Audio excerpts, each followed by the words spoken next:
everyone, welcome back to my channel, and this is part 2 of Saved Without Game. So in part 1, we were focusing on the designing part. We were been doing part 1, we were been doing 3 screens. The first screen is basically the splash screen of the game. The second screen is the gaming screen where we start our game and we play our game. And the third screen is whenever we lose the game, it's the game over screen. So now in part 2 of the video, we're going to be focusing on the coding part, which we haven't done in part 1, but that's what part 2 is for. So that's why I created a part 2 video.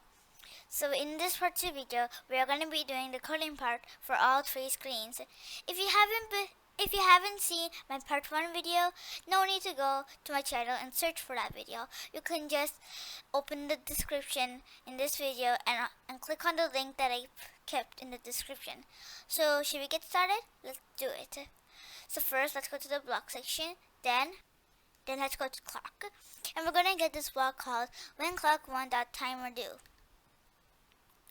Then we're going to go to slider here. And then we're going to get this block called set slider 1 color left 2.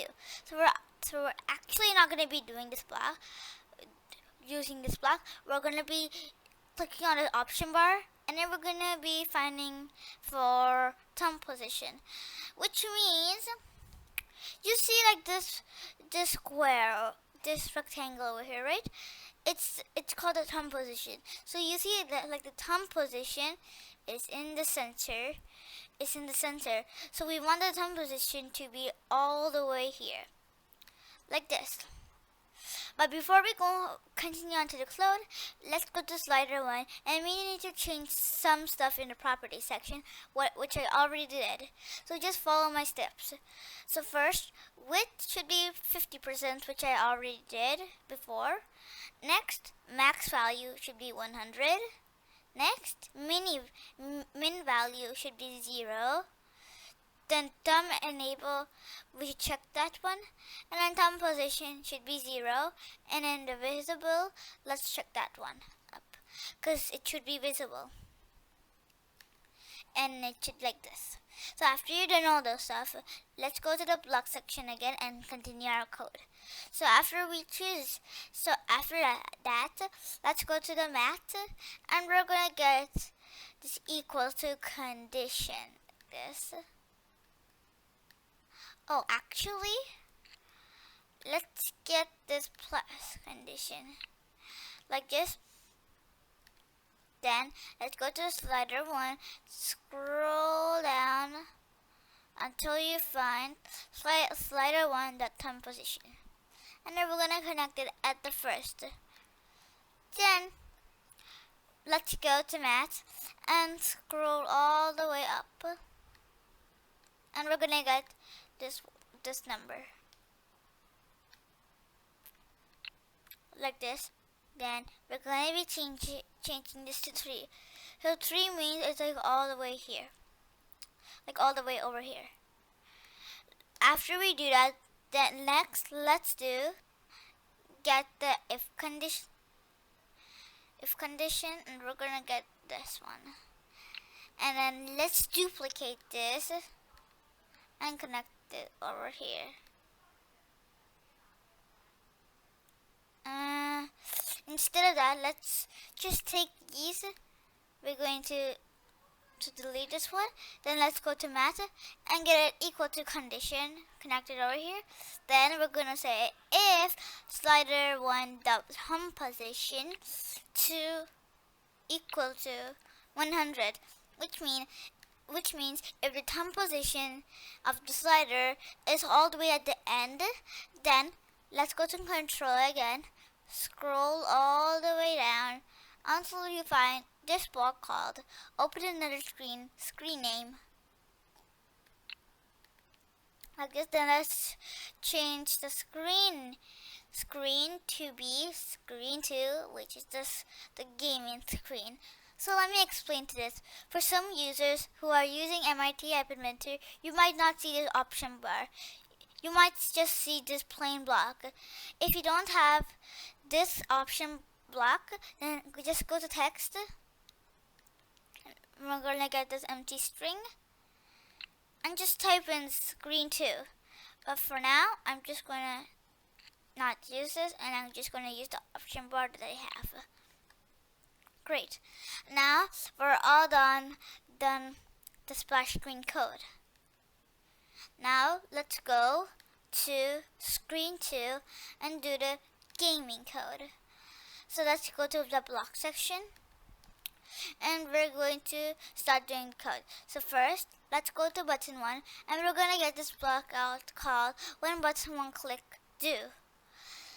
So when that clicks, let's go to bar 1. We're going to get this block called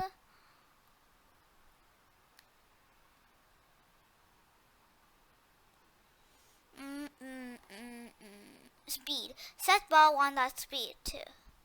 So we're gonna connect it over here. Next, let's go to math. Scroll all the way up, and we're gonna get this number. And we're gonna keep the number to be 10, like this. Next, after that, let's go to ball again. And we're going to scroll all the way down and we're going to get this block called call ball 1 point towards target. So the target is the dog. So we're going to go to image sprite, scroll all the way down, and we're going to get this block called image sprite 1. After this, let's go to image sprite 1 and we're going to scroll all the way up. So and we're going to get this block called when image sprite 1 dot dragged do. And then we're going to get this one. Then let's go to image sprite 1 again, scroll all the way down, and we're going to get this block called call image sprite 1 move to XY. So you see we have defined this rectangle things, right? So if we keep our cursor on them, we see some little blocks and we're going to use that. So keep your cursor on current X and we're going to get this block called get current X. And then let's get the block called get current Y. So it's like this. Next, let's duplicate this block. And we're gonna keep it on top. Finally, let's go to